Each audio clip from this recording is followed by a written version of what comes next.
दोस्तों, भारतीय इतिहास में अनेकों वीर महापुरुष हुए हैं जिनकी वीरता की कहानियां सुनते सुनते ही हम बड़े हुए हैं। इतिहास में एक ऐसा ही नाम है महाराणा प्रताप का।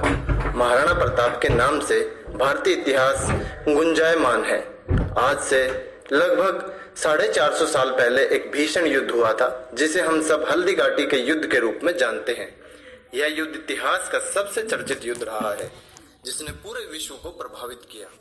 इस युद्ध के महानायक थे महाराणा प्रताप। एक बार अमेरिका के राष्ट्रपति अब्राहम लिंकन भारत के दौरे पर आ रहे थे तो उन्होंने अपनी माँ से पूछा, मैं आपके लिए भारत से क्या लेकर आऊं?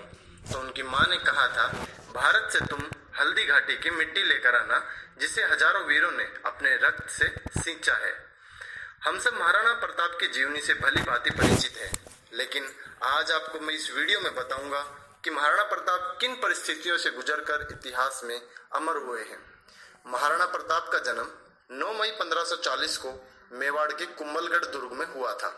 महाराणा प्रताप के पिता मेवाड़ के राजा उदय सिंह और महारानी जयवंता बाई था। प्रताप बचपन से ही वीर और साहसी प्रवृत्ति के थे। महाराणा प्रताप का कद 7 फीट और उनका वजन 110 किलोग्राम था। उनके सुरक्षा कवच का वजन 72 किलोग्राम था और भाले का वजन 80 किलोग्राम था। कवच, भाला, ढाल और तलवार आदि को मिलाएं तो प्रताप युद्ध में 200 किलोग्राम से भी ज्यादा वजन उठाकर युद्ध में लड़ते थे। वे युद्ध कला में इतने निपुण थे कि वे शत्रु के घोड़े को बीच से काट दिया करते थे। उस समय लगभग पूरे भारत में अकबर का साम्राज्य स्थापित हो चुका था। तब महाराणा प्रताप अकेले ही एक ऐसा राजा थे जिन्होंने अकबर के सामने खड़े होने का साहस किया। वह जीवन भर संघर्ष करते रहे लेकिन कभी भी मुगलों के सामने झुके नहीं। अकबर ने महाराणा प्रताप को अधीनता स्वीकार करवाने के लिए 4 बार शांति दूत भेजे ताकि वह वार्ता से महाराणा प्रताप को अधीन कर सके। जलाल खान, कोरची, मानसिंहर, भगवान दास और टोडरमल ने प्रताप को कई प्रलोभन दिए, लेकिन स्वाभिमानी महाराणा को अधीनता कतई स्वीकार नहीं थी। अकबर ने तो यहाँ तक कह दिया था कि अगर महाराणा प्रताप उनकी सियासत को स्वीकार करते हैं तो उन्हें आधे हिंदुस्तान की सत्ता सौंप दी जाएगी। लेकिन कोई भी प्रलोभन महाराणा के मजबूत इरादों को टिका ना सका।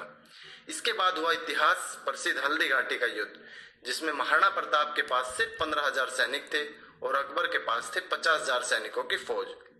अकबर की विशाल सेना और संसाधनों के बावजूद महाराणा प्रताप ने हार नहीं मानी और वह मातृभूमि के सम्मान की रक्षा के लिए संघर्ष करते रहे। हल्दी घाटी का युद्ध इतना भयंकर था कि युद्ध के 300 वर्ष के बाद वहां तलवारें आज तक भी पाई जाती है। आखिरी बार वहां तलवारों का जखीरा 1985 को हल्दी घाटी में मिला था। इस युद्ध में महाराणा प्रताप का प्रिय घोड़ा चेतक भी वीर गति को प्राप्त हुआ था। चेतक बहुत ही समझदार और बलिष्ठ घोड़ा था। कहा जाता है कि चेतक के मुख पर हाथी की नकली सूंड लगाई जाती थी ताकि वह हाथी के समान ही देख सके। चेतक ने अपनी जान दांव पर लगाकर 26 फीट लंबी दरिया को कूदकर महाराणा प्रताप की रक्षा की थी। हल्दी घाटी का युद्ध बिना निर्णय के ही समाप्त हो गया क्योंकि मुगल सेनाओं को इस युद्ध में भारी क्षति हुई थी। वह इस काबिल नहीं थे कि महाराणा प्रताप के खिलाफ कोई भी अभियान जारी रख सके। महाराणा प्रताप की तरफ से भी हजारों सैनिक मारे गए थे। हल्दी घाटी युद्ध के पश्चात महाराणा प्रताप परिवार सहित जंगलों में चले गए। जंगलों और पहाड़ों में भूखे रहकर भी उन्होंने अपनी सेना का संगठन जारी रखा। उस समय प्रताप के लिए परिस्थितियां बहुत खराब हो चुकी थी। वह जंगल में उगने वाली घास के बीजों की रोटियां पकाकर खाते थे। उसी समय एक अफवाह फैली, प्रताप परिस्थितियों से बेबस होकर अकबर की अधीनता स्वीकार करना चाहते हैं। यह खबर सुनकर अकबर बहुत ज्यादा खुश हुआ। अकबर के दरबार में उस समय प्रसिद्ध कवि पृथ्वीराज राठौर, जो बीकानेर से थे, वह महाराणा प्रताप की वीरता को अकबर के सामने ही वर्णन करते थे। अकबर ने उन्हें इसके बारे में बताया तो पृथ्वीराज राठौर ने इसका विश्वास नहीं किया।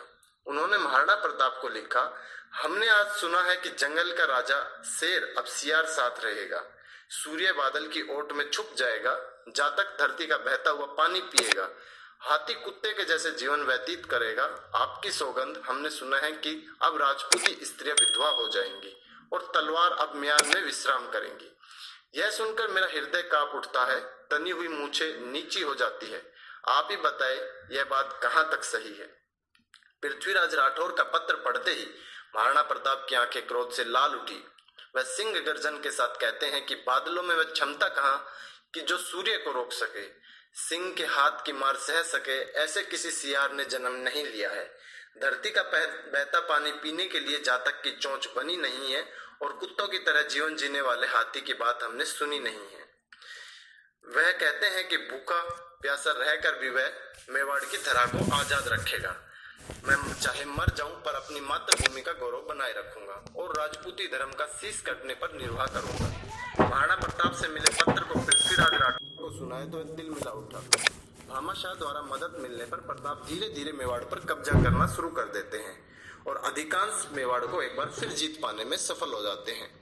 15 जनवरी 1597 में शिकार करते समय वे अपने धनुष के टूट जाने से घायल हो जाते हैं और अपने प्राण त्याग देते हैं। ऐसा कहा जाता है कि प्रताप की मृत्यु की खबर सुनकर अकबर की आंखों में भी आंसू आ जाते हैं, क्योंकि वह जानता था कि महाराणा प्रताप जैसा वीर पूरे विश्व में कहीं नहीं है। दोस्तों, कैसी लगी आपको वीडियो? आई होप आपको वीडियो पसंद आई होगी। दोस्तों, वीडियो पसंद आई तो प्लीज मेरे यूट्यूब चैनल को सब्सक्राइब कीजिए। मिलते हैं दोस्तों एक नई वीडियो में बड़े इंटरेस्टिंग टॉपिक के साथ।